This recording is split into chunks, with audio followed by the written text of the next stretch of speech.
government. Mr. Kaag couldn't be here, but she sends her regards. Unilever, Rabobank, Mondelez, where are you? JDE, the coffee company, and a fifth one that we know but we cannot yet disclose, that will be soon. They all invest in the fund, and then on top of that we have a $250 million guarantee by the US government. So altogether we can leverage $1 billion into the smallholder finance space. And that is really the biggest thing that there is out there. On top of that, we have 30 million of Gates and David. Roger, where are you? Thank you very much. On business support side and the intelligence center. There is about $170 billion gap in smallholder finance around the world for those 500 million smallholders. So even with $1 billion, you do not, you're still a drop in the ocean. So the whole idea of this intelligence center and this business support center is that we can scale it and that we can help develop the risk points and the data points, the price points that hopefully help us scale it and reach that and close that $170 billion gap. This lunch has a few objectives. There's this beautiful saying, there is no such thing as a free lunch, and definitely not with the Dutch. So, a few objectives. One is a very easy one. We want you to get to know the fund, right? So we will explain a bit what it really is and how it works. Secondly, more importantly, the fund is open for business. So hopefully, out of this meeting, we will have follow-up talks with you and close a couple of deals in the next year or next 2 years. Because we will need to make this work, right? We did a big deal with Neumann, the biggest coffee trader in the world, on 25 million. Smallholder finance, the coffee farmers in Uganda and Mexico. That's the first one. We need to do a couple of them to prove and show how it works. So hopefully, with the players in this room, with the banks, with the Sukafinas of this world, the traders, with the off-takers like Unilever, we should make those deals to invest in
and global population growth, we are increasingly threatened by food shortages.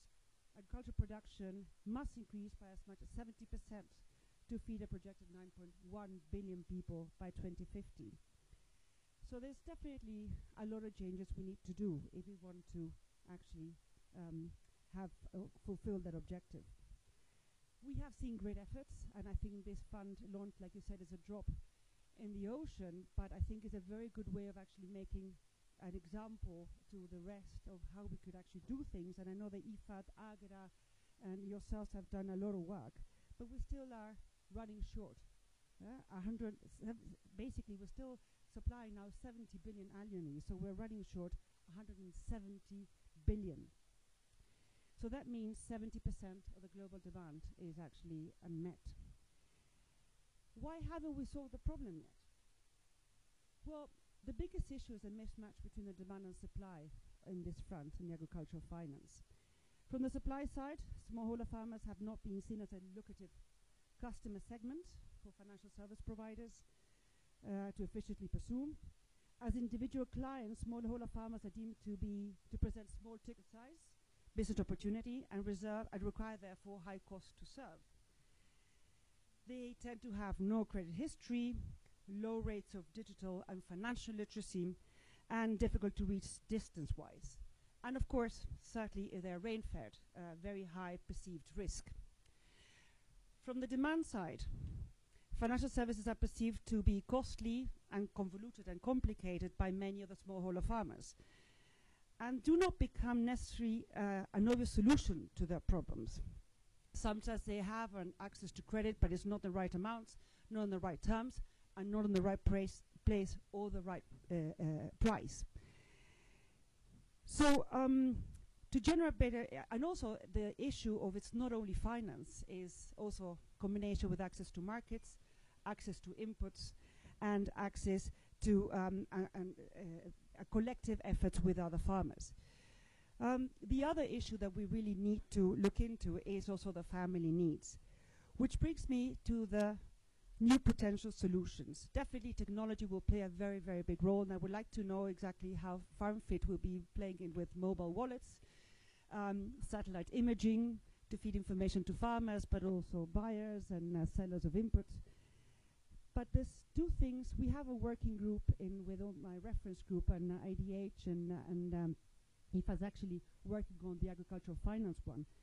And the two main conclusions of the needs are two things. First of all, the customer centricity, and the other is that partnerships are fundamental.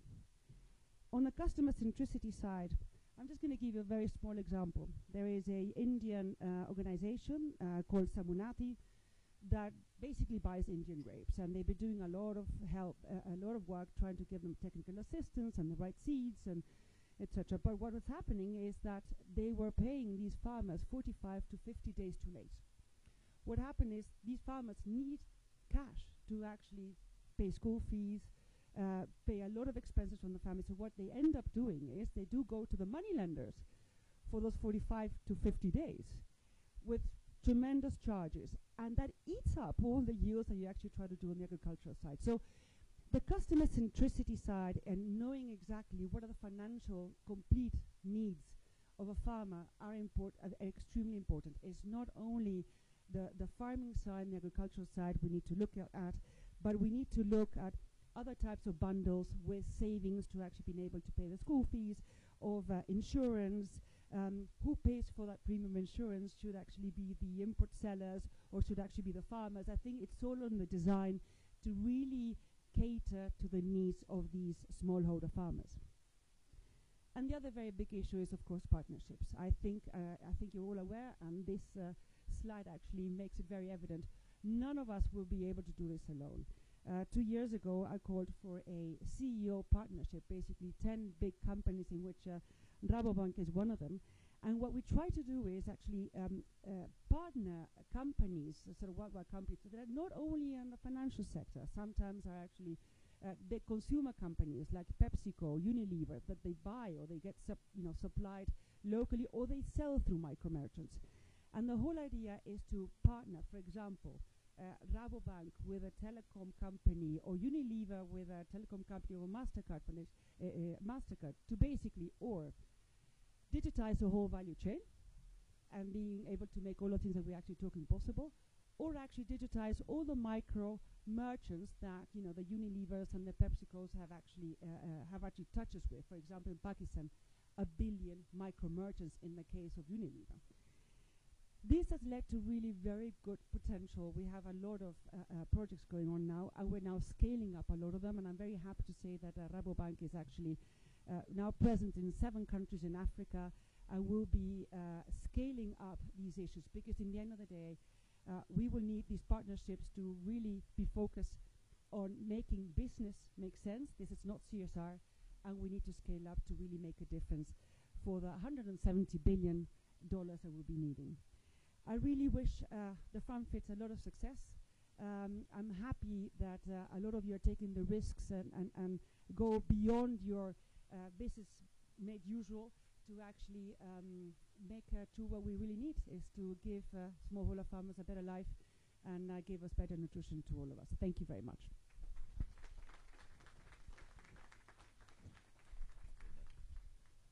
Lovely, great. I'd like you to introduce you, the facilitator of this lunch. I think most of you know him. He told me I'm the facilitator, so don't make me a big star here, but I still want to do that. He won the World Food Prize, so it's an important man. David Navarro, thank you very much. Thank you. First of all, to listen to the remarks of Her Majesty Queen Maxima and understand just what a massive challenge financial inclusion is, especially for women and especially for poorest people, but also to see what an awful lot has been learnt in the years through which she has been performing in this role as special advocate, for me is personally quite wonderful. Your Majesty, thank you for your leadership. It's wonderful, wonderful, wonderful.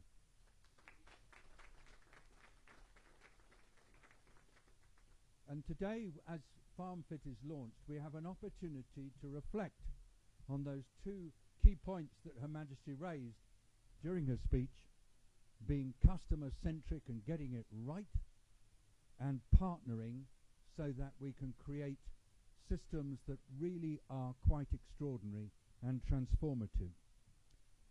During the first half of the lunch, we're going to hear a little bit more detail about the FarmFit Fund. We're also going to hear from a colleague who's joined us from South Africa, who's going to describe how this kind of service can be of benefit to farmers from her own personal experience. We're then going to hear from a number of people who are interested in or have some commentary on FarmFit from the international system. And we welcome both the Director General of the Food and Agriculture Organization and the President of the International Fund for Agriculture Development. We're also going to hear from a foundation, and we're going to hear from the President of the World Farmers Organization. We're delighted that that Alexander De Croo, who is the Deputy Prime Minister of Belgium, but also known to many of us for his leadership on international development. Several of you have to leave at very specific times, and I want you to get my attention so that we get you in to speak before you go. And there are others who I'd really like to draw attention to, but I'm giving a special shout out for Dr. Agnes Kalibata, whether we remember her as Minister of Agriculture from Rwanda or as the Chief Executive of the Alliance for Green Revolution in Africa. What we now recognize her for since the beginning of this year as being the Special Envoy of the UN Secretary General for the Food Systems Summit that's going to take place in 2021. It's wonderful news, and Agnes, thank you very much indeed for sparing time to be with us. So we start now with presentations about the fund, and the first person who's going to talk about it is Roel Messi. Now, he's the Chief Investment Officer of IDH, but he's also the manager of the fund. And Roel, if you'd like to come up here and talk, that would be great. Thank you, David. Well, I'm very excited to be here today. A little over a year ago, the fund was announced, and today when we're seeing each other here in Davos, actually it is live. So we're in business, and that is really good news. I'm going to explain a little bit more about the FarmFit program, and in particular about the fund. Why is FarmFit designed as it is designed? Why does it have these three pillars? Let's say more than 10 years of IDH has demonstrated to us that an isolated approach does not work. What we need in order to address farmer poverty, but also to develop smallholder farmer as an investment class, an integrated approach is needed that is commercially viable and that can do without donor support on the longer term. That's why we want to develop an investment class. The three pillars. Let me start with the fund. The fund is a de-risking fund. So the specific purpose of the fund is to catalyze commercial investors, both value chain companies, businesses, as well as financial institutions, to invest into smallholder farmers at less risk. The fund, the toolbox of the fund has been designed in such a way that anybody who co-invests with us, with the fund, does that at a lower risk when they're doing that by themselves. A little bit about the tools. The fund can provide first loss guarantees, can provide subordinated loans into transactions that benefit smallholder farmers. That can be on lending to smallholder farmers, for instance, through trading companies or input providers, but also financial institutions. It can do, but also can do equity in certain situations. For instance, we've been talking about technology, which is very important to make service provision to smallholder farmers more efficient. We can do that as well. So by taking the highest risks away from investing into smallholder farmers, we can prove that this can be a viable asset class. We have 100 million, and you would say 100 million, is that so big? Yeah, it is big, because in addition, we have a guarantee facility backed by USAID of 250 million, and the 250 million is there to guarantee banks which provide senior loans to transactions where the fund is involved. So that will allow us to build a portfolio of around 1 billion. The second leg of the FarmFit is FarmFit Business Support. FarmFit Business Support is about development of farmer-centric business models, helping companies to provide services or to procure products from smallholder farmers in a way that is beneficial to the farmer, but also beneficial to that company. It is a service that we call service delivery modeling, and so far IDH has done 80 SDMs with different companies with a proven positive impact. Third, we have the Intelligence Center. The Intelligence Center is about disseminating data, which is now lacking, and sharing lessons learned from the other two legs of the FarmFit approach. So all in all, I forgot to say that with the fund, we aim to reach more than 3 million farmers and increase their income by more than 50%, and we do believe that is doable. But what is more important is that we catalyze a development that makes smallholder farmers an asset class, and I invite all businesses here, but also banks, financial institutions, insurance companies, to work with us and to develop transactions and make this a success. I'm handing the microphone over to Magapa. To you. Thank you very much indeed. Wonderful. Because schedules are tight and because our own time is slipping a bit, I'm now going to, before we have our next speaker, just invite the Deputy Prime Minister, Minister of Finance, Development Cooperation, Digital, and several other things for Belgium to come up and talk to us for a few minutes.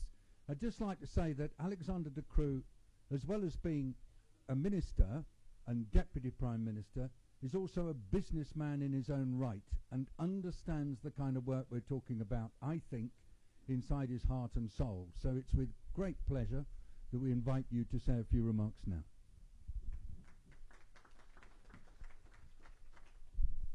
Thank you, David. And first of all, I would like to, of course, thank the support of Her Majesty Queen Maxima in supporting this cause. You've been active in this domain for many years, and I've really seen the conveying power and the knowledge you have, and really grateful to supporting this cause. About FarmFit, on the Belgian side, we are not a partner yet, not yet.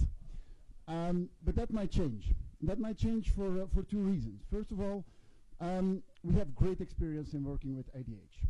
Great experience that we've established over the last year in another project, which I would like to talk for 2 minutes about. The other project is called Beyond Chocolate.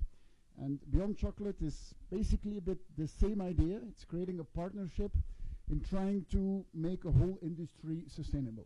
Obviously, that industry in this case is chocolate. And the approach we want to use is to say, well, if we talk about sustainability, in the end, sustainability is intimately linked with profitability. There is no activity which can be sustainable if you're not making a profit at some point. Making a profit means that you can invest, means that you can recruit people, means that you can pay decent wages to people. But profitability needs to be everywhere in the value chain. And what we've seen in the chocolate industry is that, yes, this is a profitable activity, but not for one group, which is the smallholder farmers, who basically year after year always making a loss. And this is the commitment we made together with IDH in the chocolate industry, is to focus on three things: stopping deforestation, stopping child labor, and making sure there is a decent living income for everyone, and especially for the smallholder farmers. How do we do this? By increasing productivity, by diversification, by giving access to financing, and so on. If we believe that everyone needs to be able to make a decent profit, it is not going to be with a nostalgic view on how farming used to be 50 years ago. It is going to be with improving productivity, bringing technology, and so on. And there, obviously, I recognize what you are doing on this side. Our experience and development on the Belgian side is almost exclusively on sub-Saharan Africa, where we see that more than half of the smallholder farmers are basically not producing enough to feed their own families, let go that they would have a decent income. And giving access to financing, obviously, is a key element in that, but creating partnerships really is at the core. And I really would like to emphasize the great experience we've had with IDH on that. A great experience in bringing together partners who would not talk with each other before. We have convinced NGOs that working together with the big multinationals who are active in the agro-food industry, that it is actually something good and that it can bring results. So we have great experience in what we do in chocolate. I'm quite convinced that this is the right approach. As I said, we are not part of this yet, but I would like soon to say that we would be part of this. Congratulations on what you're doing, and you have our full support. Thank you very much, Alexander. In this early segment of the lunch, we have 3 more speakers, and I'm going to invite them if they wish to come and stand here. Then we're going to pass the microphone around for 1 or 2 of you to make some short remarks from where you're sitting. I say this because I hope that as well as hearing lots of speeches, you'll also have a chance to eat some lovely food. So I wonder if it would be okay now to invite our colleague Magapa, who has come from Wensleydale Farms in South Africa, to give her personal experiences of why this FarmFit fund and its other elements are the kind of services that she needs, and to offer us any challenges she likes. Magapa, thank you for coming. I'm sorry it's so cold. Can't do anything about it, but here you are. Okay. Thank you very much. Allow me to also say all protocols observe, Her Majesty. I'm Magapa Paweni from South Africa. I am a owner, founder of Wensley Farms, which I have taken over 5 years ago, but it has been in existence since 1989. Now, Wensley Farms is your typical smallholder farm, and it has remained like that for those past years. In the past 3 years, we had to then say it cannot be. And we re-looked at Wensley with its brand equity, and we then said, we need to convert it so that there is a security in what we are doing.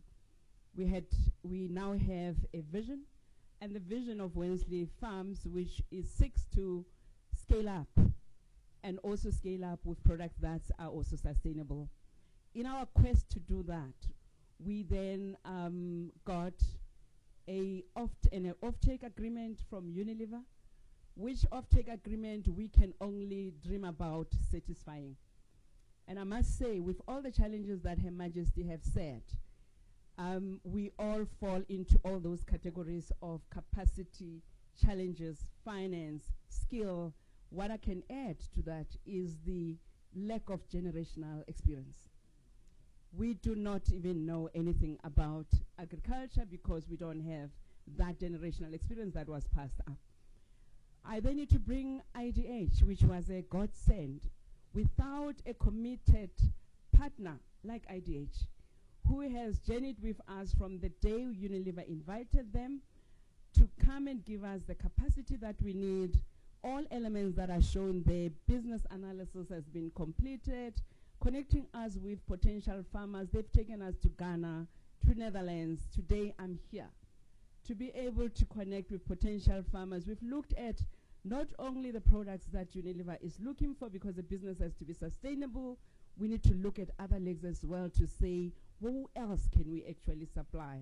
By the way, we are talking about dehydrated vegetables, your onion, your carrots, and your herbs that Unilever will be able to put into their soup mixes.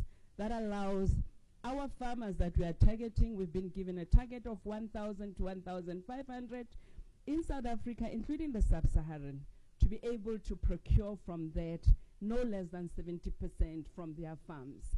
And today we are here because the FarmFit, we see it as an enabler.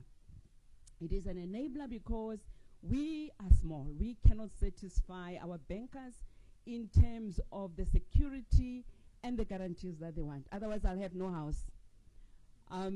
We couldn't do that. And yet we have an opportunity that we can grow with Unilever.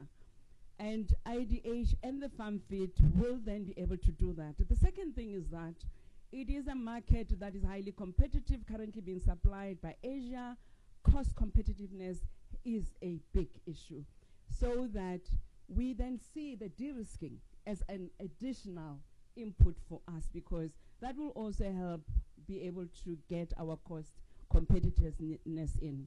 We are at the point where IDH has given us a lot of skill input, as we've said.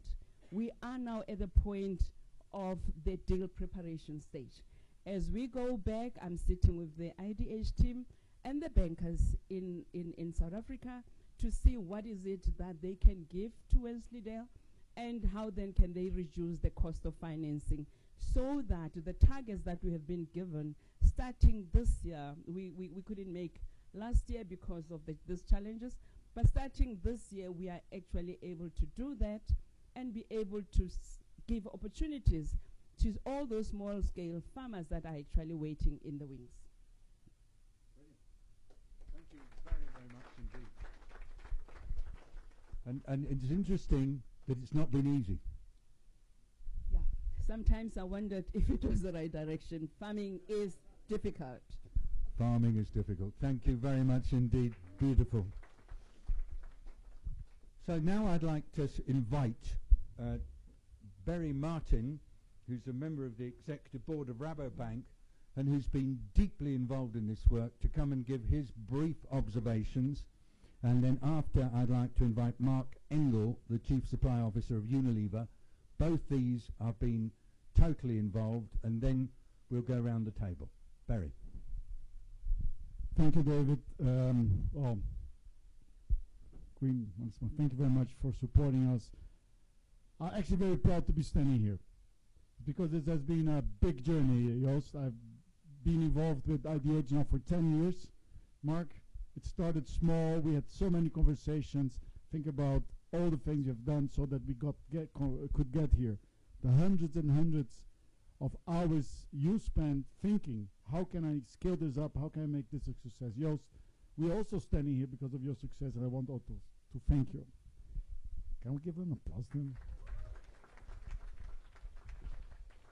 But more importantly, I think that the FarmFit Fund is going to start a new way of thinking of how can we reach the smallholder farmer. And for me, that's very important. Yes, we as Rabobank are investing in the fund. We see it as one more way of, let's say, enhancing the access to finance to smallholder farmers. But more important, the fund structure should allow, in the future, to create a new asset class of financing. My dream would be that this is the basis that we will start looking at farm financing, smallholder financing, as a new asset class, a very profitable class. And in 10 years when we are standing here, the best yielding bonds in New York Stock Exchange are going to be the smallholder farmers financing facility, FarmFit. Thank you. And the great thing about Barry is when he has a vision, even if it's far away, he doesn't stop before getting there. So thank you very much. And now Mark. Thank you, David. Your Majesty, distinguished guests. It's an honor to speak here today. I know it's been a little bit of an elephant pregnancy to get the fund where it is today. And I know that's largely because of the large companies, not because of your enthusiasm, Joost. So, but it's great to see us here at this milestone. Why do we care so much about Unilever, on Unilever for this kind of part of the world? Well, you know, first and foremost, the smallholders are the stewards of the land. So if Queen Maxima says there are 240 million smallholders, there are 240 million stewards of the land. And so if you want to drive sustainable farming practices, if you want to stop deforestation, you have to engage these kind of people. Of course, there's an enormous livelihood component on that. There is a component about feeding the world. But first and foremost, we see it absolutely as vital when we talk about nature, climate, and food production, to engage this group of people in a constructive way. The second point is when you look at the hidden costs of poverty, climate destruction related with farming of being 12 trillion, and the estimation of the engagement of smallholders creating 80 million jobs and 2 trillion of business opportunity, this is not CSR money. You know, this is money that is where there is a very clear return, and this is why we're also excited by that. Joost and I have been sweating for the last 3 years. In Indonesia, there are 1.7 million smallholders in palm oil. There is no way that we will curb deforestation and burning if you don't include these people in the value chain.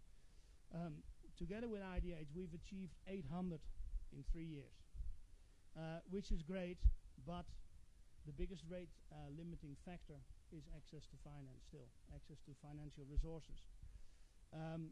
And you know, if we go on this rate, you know, we will all be long retired before actually that we see any change and all the forest will have gone. So, you know, we're very excited in palm oil, in tea, in cocoa, in Africa. Great story from Wagapati on what we're doing in South Africa. And that's why we've made a commitment, you know, because the FarmFit Fund will reach the SMEs in a sustainable way. And that's why we want to be part of that.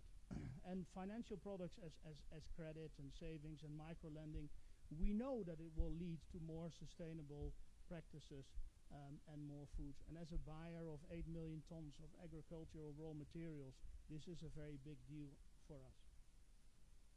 It also builds on our African partnership on Grow Africa Sustainably that we already have with IDH. It's a great partner to work with, and we can really recommend all of you to be part of this fund. Public-private partnership that enable initiatives like FarmFit are very necessary. It is not easy to get here, as all of us have seen, but I think we're off to a great start. So very interested to hear all of your comments. But again, you know, it is necessary. There is a business return, and it can be done. So thank you very much. Thank you very much indeed. Thank you, Mark, for your willingness to state very clearly about the vital role of smallholders as custodians of the land. And that's key. Now, ladies and gentlemen, I think it's important that we invite our servers to come in and offer the food, and also that you have a chance to talk to your next door neighbours. And then I will be coming to invite some of you to give comments. Please, if you want to speak, please grab hold of me, and please tell me if you're leaving early so that we don't get into a tangle. So I'll restart the conversation again in about 5 minutes when we've just had a chance for you to just relax a bit and talk. Thank you.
Hello, mate. I can say half a second at some point. Good.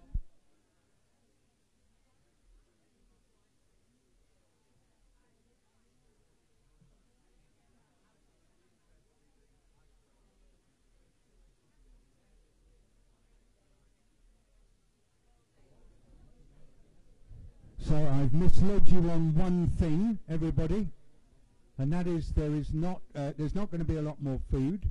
So please make the best of what you've got. And we're going to start the conversation now. And I go first of all to Roger Voorhees, who comes from the Bill and Melinda Gates Foundation. So I'm going to ask you a question, Roger, and you could answer it from wherever you like. Roger, how come BMGF is involved in this? I know that you have put some resources into the business support and the intelligence part. What's made you do it?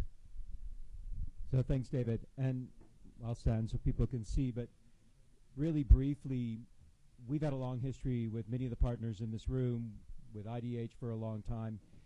The reason why it's so important to us is that if you look over the last 30, 40 years, we've seen the greatest number of people come out of poverty in history, and the driving force behind that has been agriculture.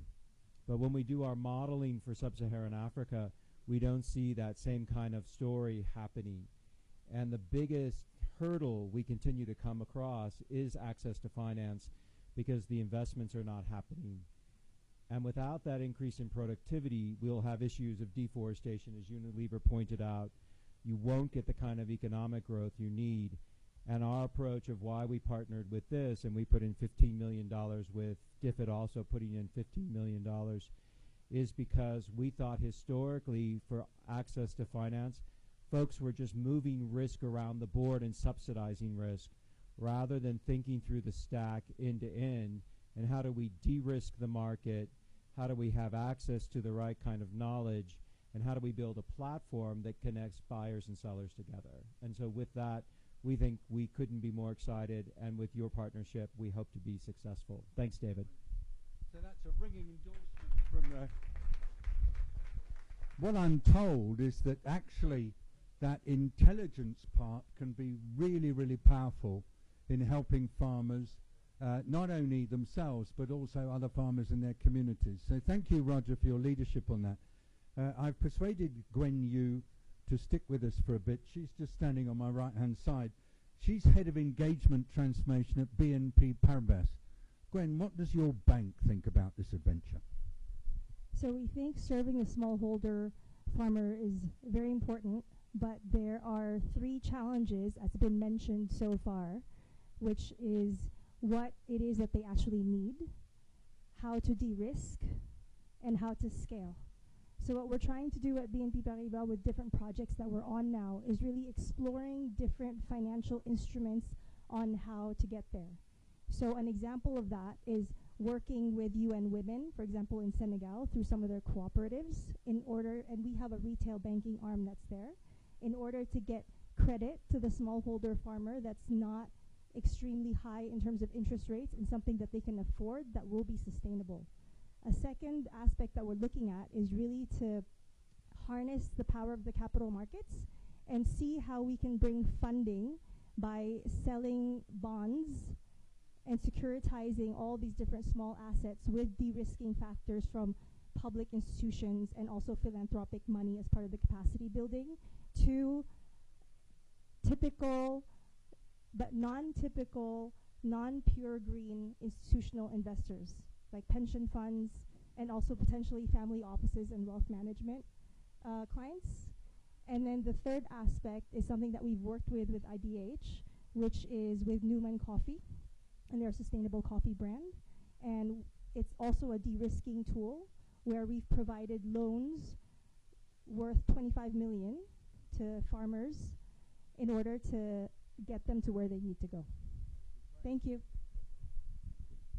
A big hand for Gwen, and I think many of us are taking notes on what you just said, Gwen. It's wonderful that you, mainstream bankers, are going into this business.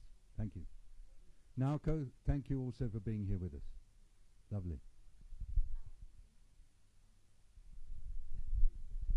Both of us are going to Arctic Base Camp, so that's why we are a bit of leaving early. But just one thing. That last December, our council, GF Council, approved this food security funds for smallholder farmers to strengthen the supply chain. And we got the 15 million from GF, we got the 37 million from USAID. When I look at those and the distribution, it's exactly the same as something you have proposed. So I think that we share the same goal. The question for us is why we are doing so many things in, in this space. And I much prefer that I would work with you that before we launch and maybe separately, so that it's a challenge to us, everybody, because we have been seeing a lot of fragmentation, and it's maybe not too late for us to come together to join hands. So thank you so much. There's a promise, a Davos promise. They're always the most valuable promises. Naoko Ishii, thank you. Have a good trip up to Shats Up. Good luck. Thank you very much indeed. We've got Liam Condon with Gilbert Humbo Gilbert, from President of IFAD, your moment. Thank you so much, David, Her Excellency. Just a very quick word to express IFAD's strong support to this IDH initiative with colleagues from Rabobank and others. And what I want to particularly say, as the Queen said it, 100% of IFAD operations are for the smallholders.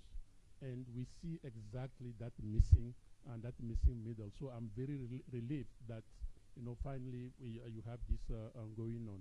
And I would like to commit IFAD that we can be co-investing in, because we also have more and more financing directly the smallholders in a private sector setting, particularly when it comes to the youth employment.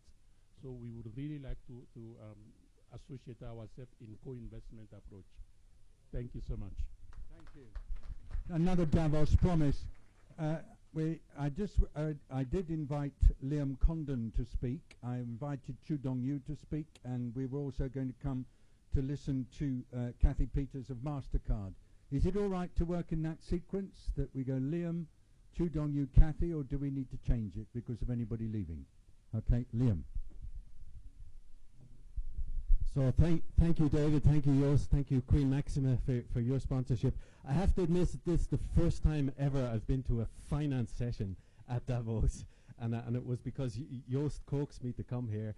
As CEO of Bayer, we have a big smallholder agenda, and that's why I'm here. We have a commitment out there to basically enable 100 million smallholders, which means to double the income and pull smallholders out of poverty.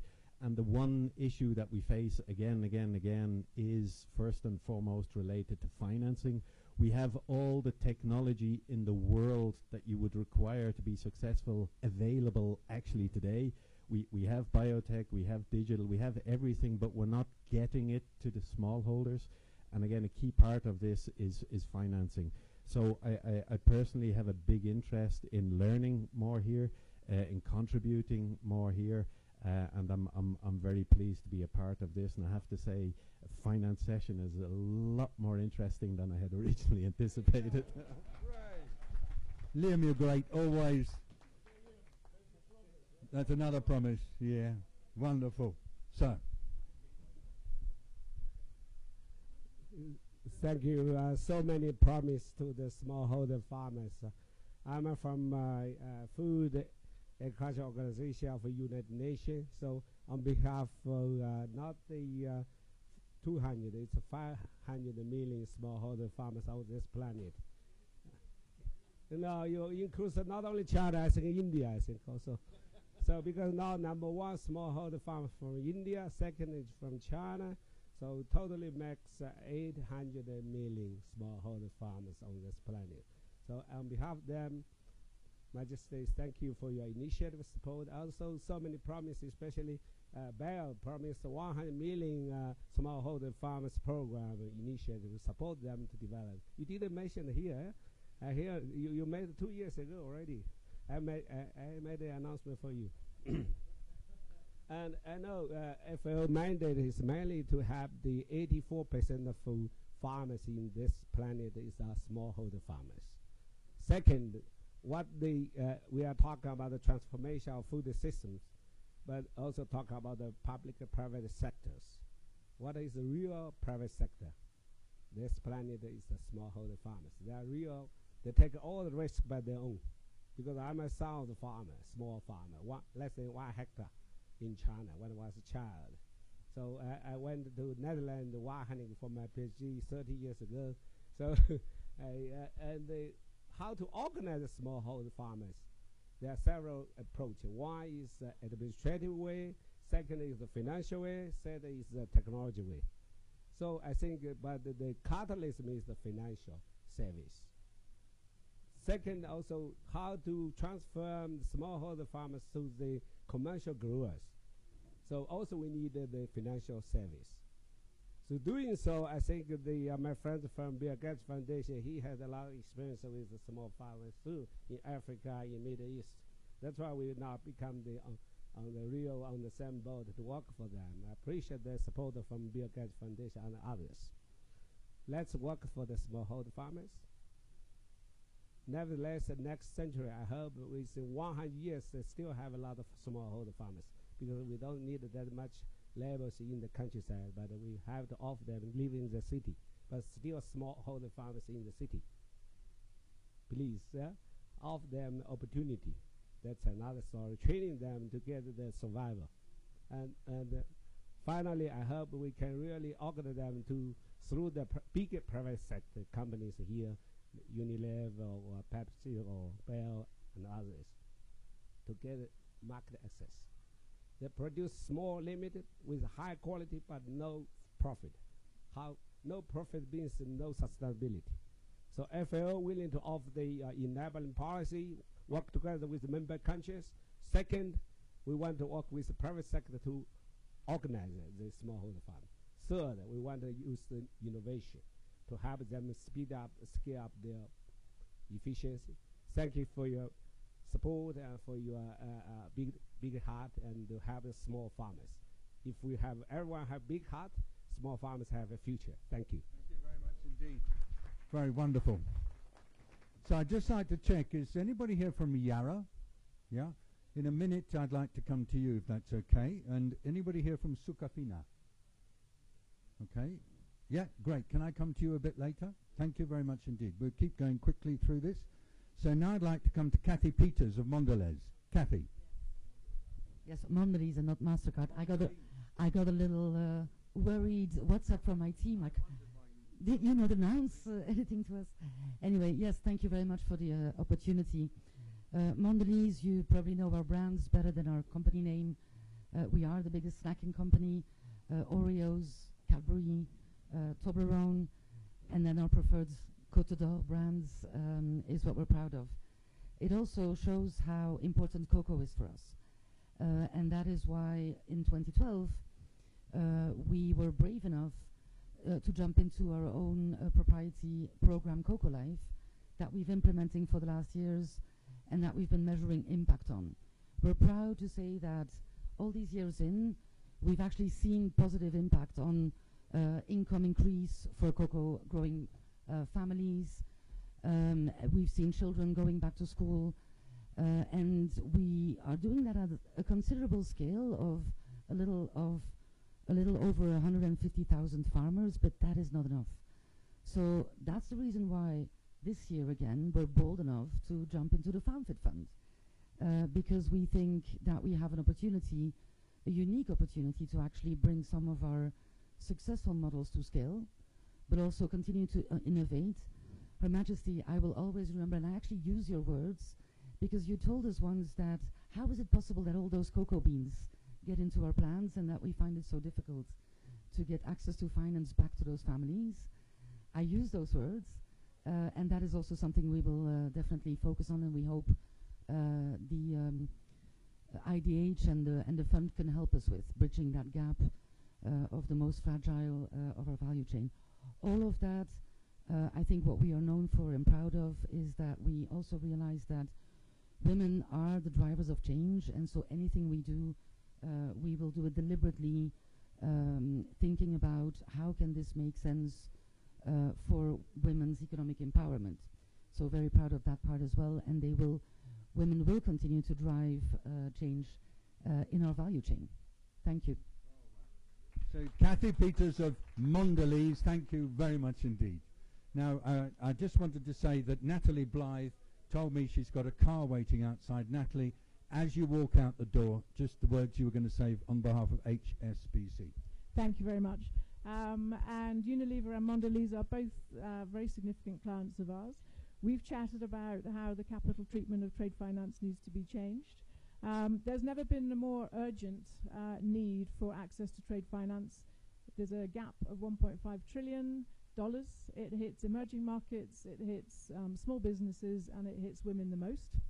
We have to find a way of getting access to drive that increased prosperity. There's no question trade lifts everybody. Protectionism is rising, and hence the need for sort of urgency. Roel and I have discussed some, I think, great ideas, but it's a question of how do we actually get those implemented, whether it's credit bureaus, your fund is de-risking, whether it is use of capital markets and making trade finance an investable asset class, even simple things by every trading entity having one single legal entity identifier can make a massive difference to banks getting access to that finance. So huge initiative. We're very supportive. I'm sure we will get some active use cases working with HSBC. And we are the #1 trade finance bank by a factor of 2. So we have a responsibility here, and I take that personally. So thank you very much. Wonderful, wonderful. So HSBC will help us towards smallholders as an asset class. A company that's really been super helpful in this space, and I want to really call them out now, is MasterCard. And Tara, Nathan, you've been doing so much, but would you like to give your reactions to what you've heard about FarmFit? Sure, just a couple of comments, I guess. MasterCard has been a great partner to Her Majesty and to sort of many folks around the room here, I think, ranging from our philanthropic foundation all the way through to our commercial business, quite frankly. I'm going to talk to you I'm going to stand over here so I'm not giving you my back. Talk to you about a couple of comments. I've been so heartened to hear so many references to commercial sustainability, because I think as we think about agriculture, which is in many markets, right, 80% of the labor force, 60-70% of the GDP, we really need to think about commercial sustainability.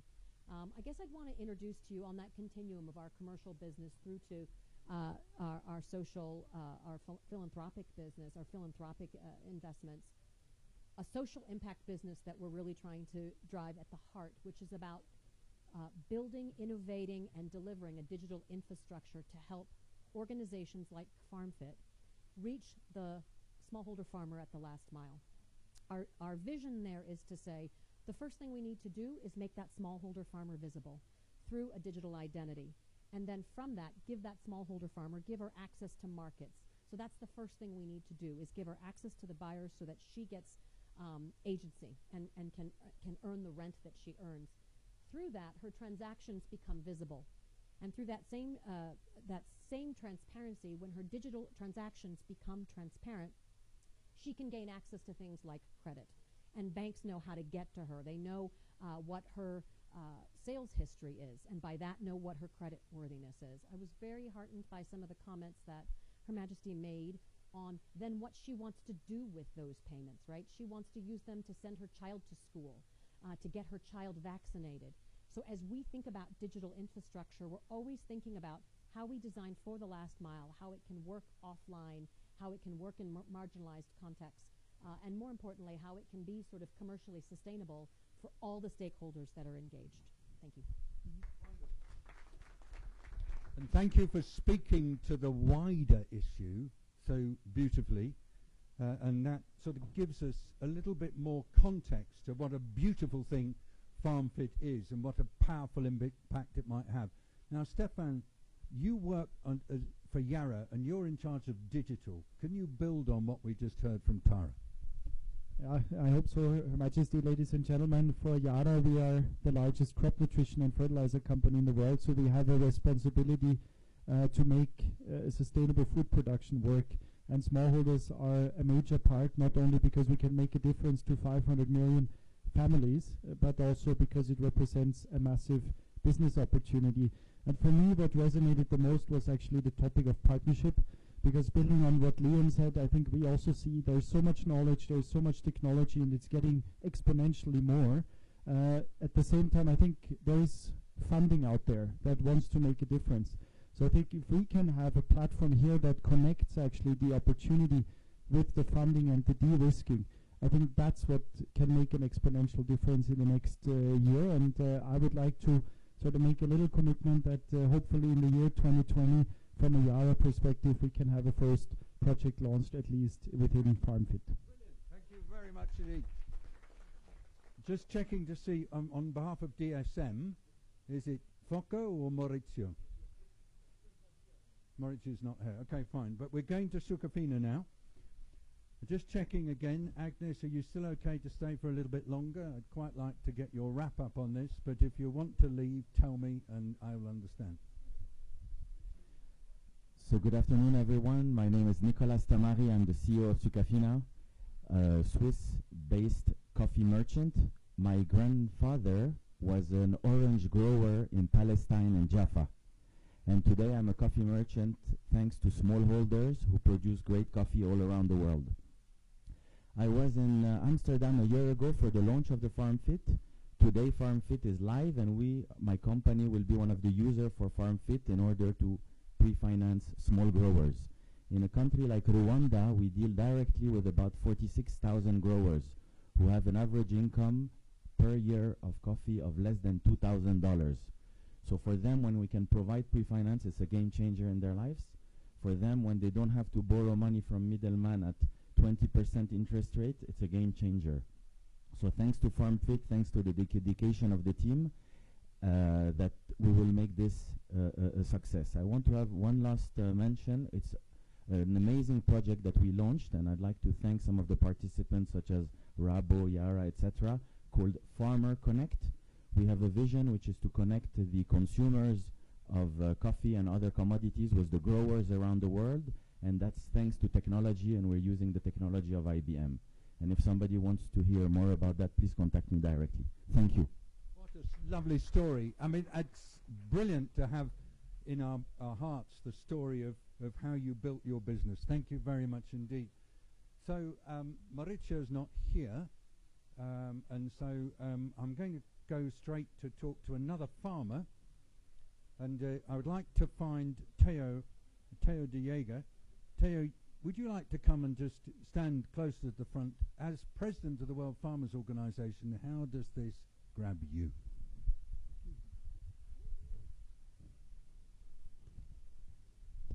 Can't I just stand here? Okay.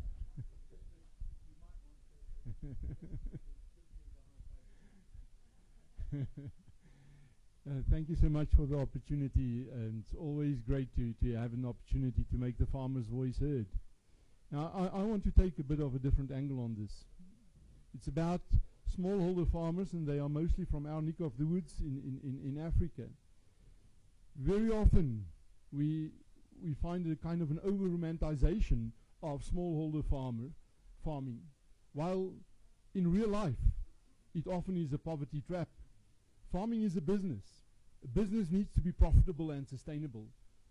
If a farm is not profitable, it's a welfare case, and for way too large a part of the smallholder community in Africa, they are a welfare case. To get them out of that, we need to get them profitable. We will not have the youngsters go back to the farms if they cannot view agriculture different to the way they grew up, with a mother in a breaking back and a hand hoe trying to eke out a living. We must make it profitable. And for that, we need the access to financing. Now, the reason why banks are reluctant to finance them is because the banks can also not make a profit from them. It costs a bank more to get to them and to service them than what the bank can make from them. Therefore, organizing farmers in cooperatives is like having a magic wand in the hand of smallholders.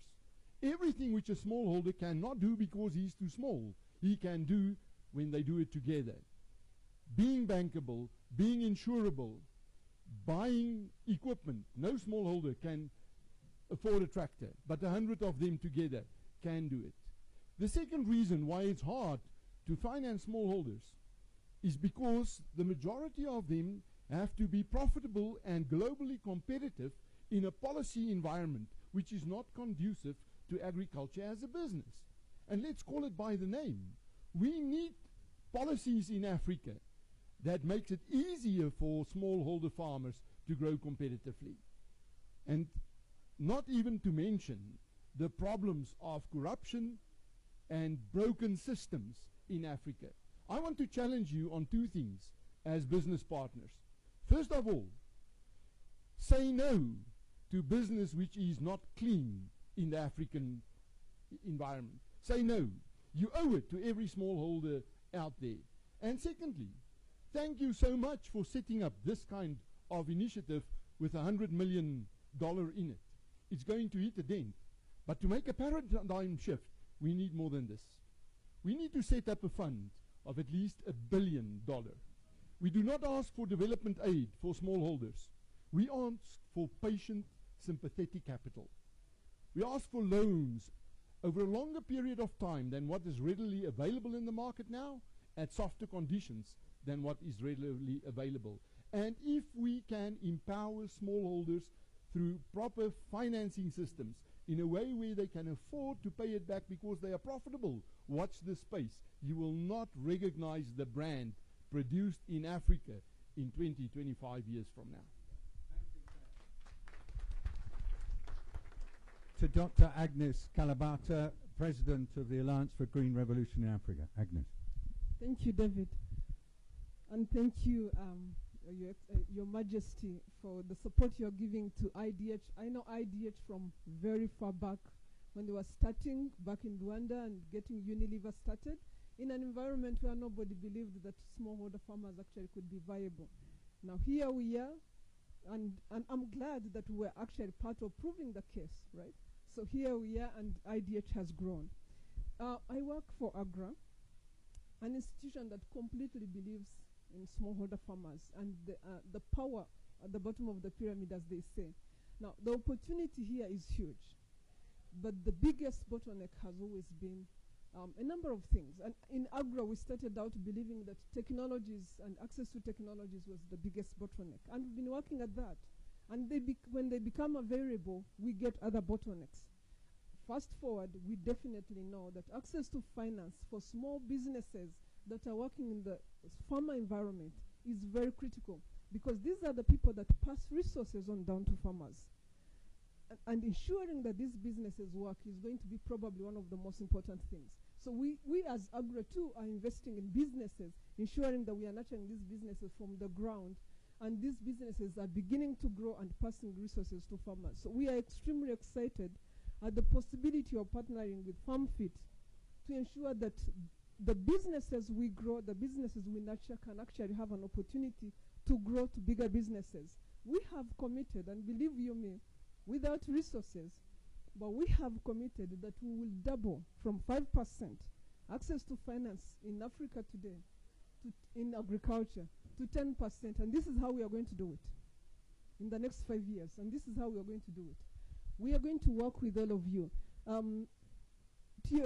Thierry, right, just talked about the political failures, the broken systems on the African continent. Well, we've decided that's exactly what we are going to be working on. We now have prioritized working with governments to help them design solutions that can take farming businesses to scale. We are working with them to look at broken systems and how these systems can work for businesses in Africa. So we have to address, we cannot continue going around. We have to address what is broken on the African continent from a political perspective, from a policy perspective, so that businesses can thrive. So my hope is that as Africa is urbanizing, as so many more people are becoming great consumers on the African continent, that you all see the opportunity to invest on the African continent, because that's how smallholder farmers will actually have opportunities. From 5%, right now only commercial funding to agriculture is 5%. So we are extremely excited about the opportunity to partner with businesses that are looking to increase commercial funding in the African landscape. We don't have to be where we are at from an agricultural perspective. It's the biggest opportunity. So all I have to say is, again, I'm talking as the president of AGRA, by the way. I'm not talking about special envoy. All I have to say is we are already working on the African continent. We are already working in environments nobody else wants to work in, and that's what we love. We are already reaching, in these last 3 years alone, we are already reaching about 7 million people of the 9 million people we committed. We've just gone into a partnership with Bayer.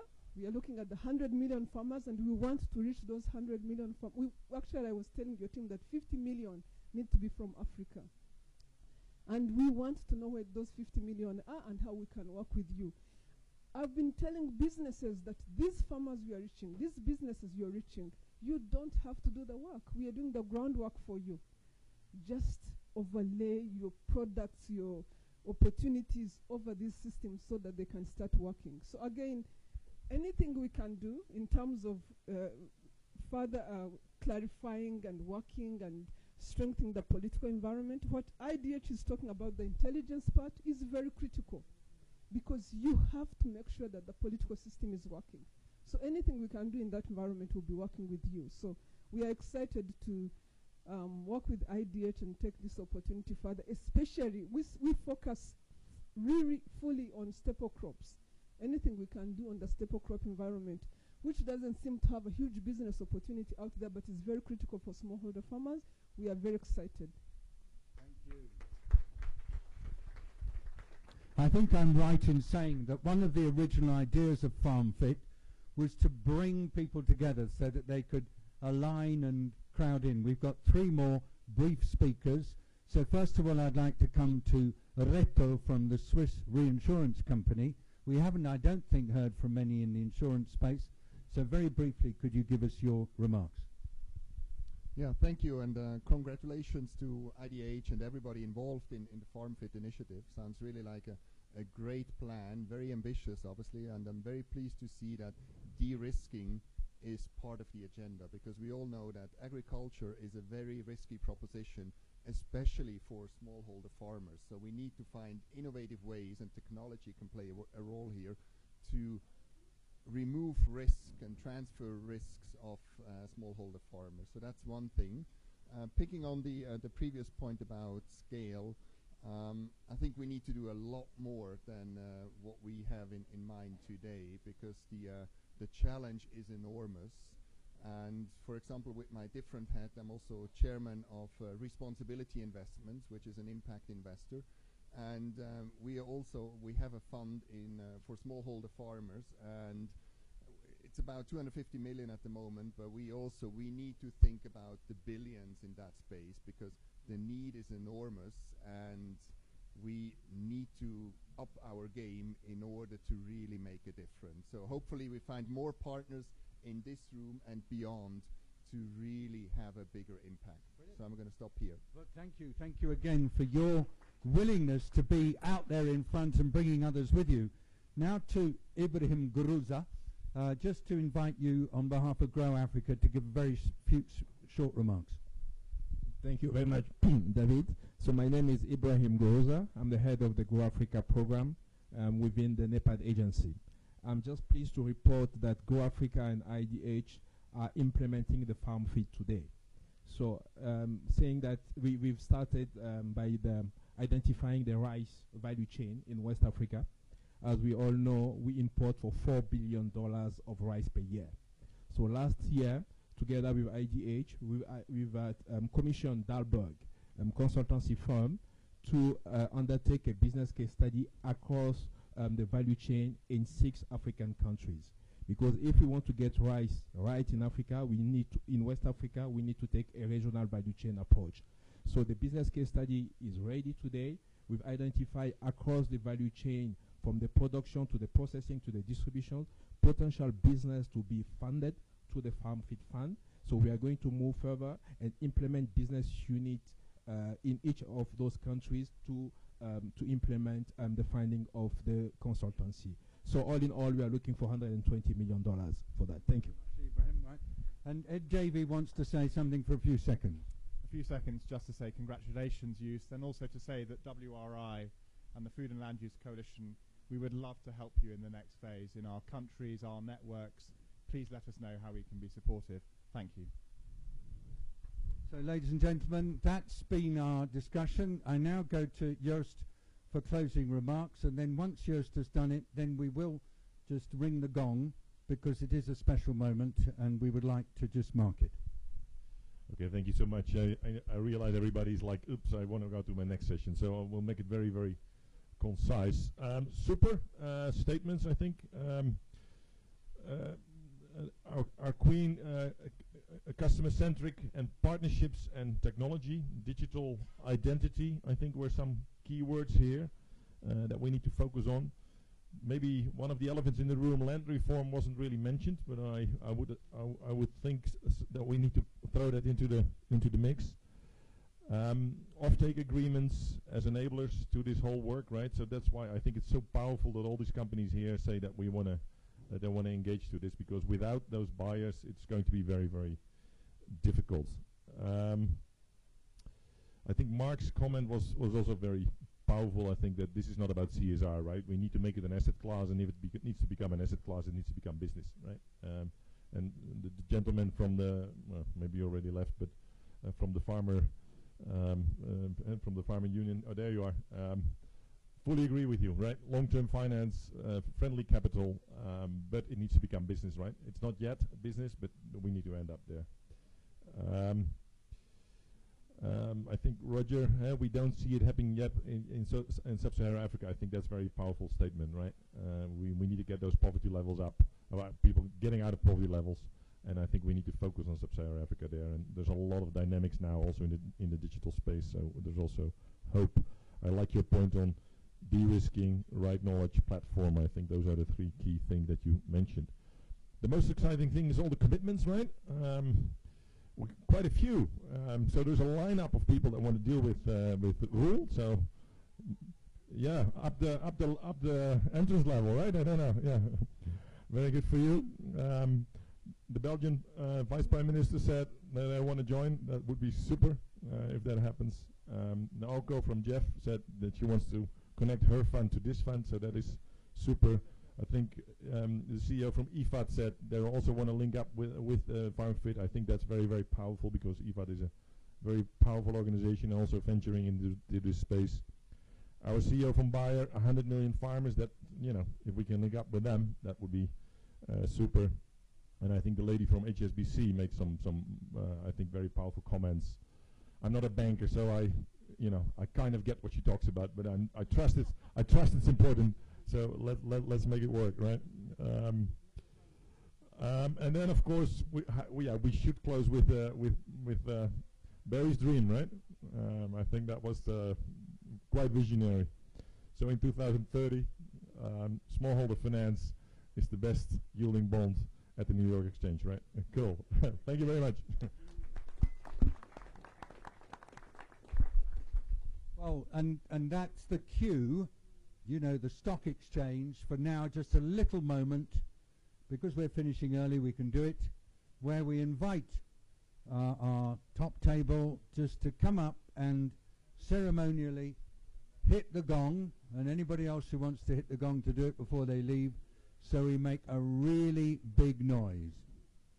And so I offer anybody who wants to a stick, and just feel free, one hit each, and we'll make lots of nice pictures.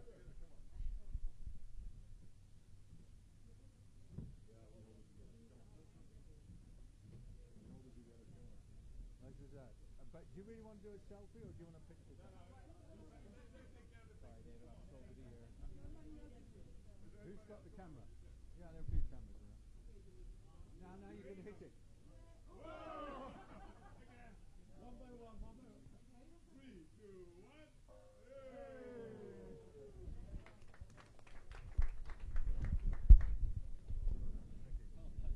1. Everybody, thank you very much indeed for joining us. This really was FarmFit on the road, growing, and that was what it was all about. Congratulations to everybody, and big, big thanks to Her Majesty for coming here for lunch and joining us. Bye-bye, everybody. Have a good rest of the day.